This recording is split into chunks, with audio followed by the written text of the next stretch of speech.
Dua.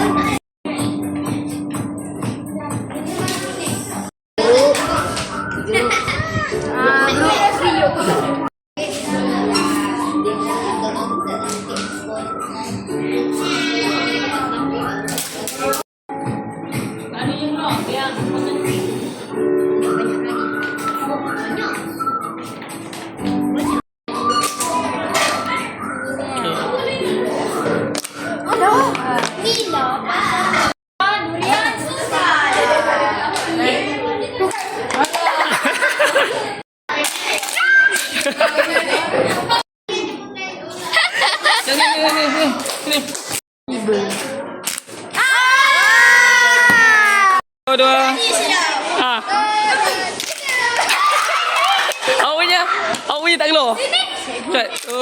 Tak keluar. 1, 2, 3. Okey, cuba. Tak keluar. Cuba.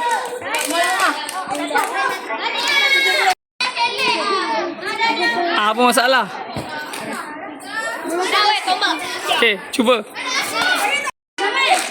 Okey, dekat je.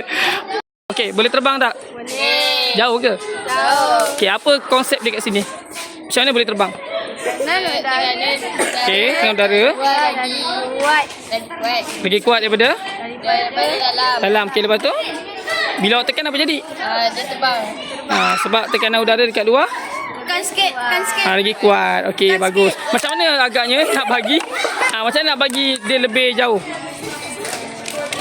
Awak rasa nak buat apa? Tambah lagi berat. Okey, tu hipotesis awak lah. Berjadi tak jadi, nanti dia cuba. Okey, Rol, terbang tak awak punya roket? Tak. Okey, kenapa tak terbang agak-agak tu? Sebab tekanan udara saya tak kuat nak tolak benda ni ke atas. Kenapa? Benda tu terlalu berat ke tengok? Oh, mungkin sebab ada apa tu? Ada tanah liat depan Okey, jadi apa awak rasa nak buat supaya dia boleh terbang? Saya ringankan depan dia. Okey, good. Nanti cuba Alright. 1, 2, 3. Jauh. 2, 3. Itu je jauhnya.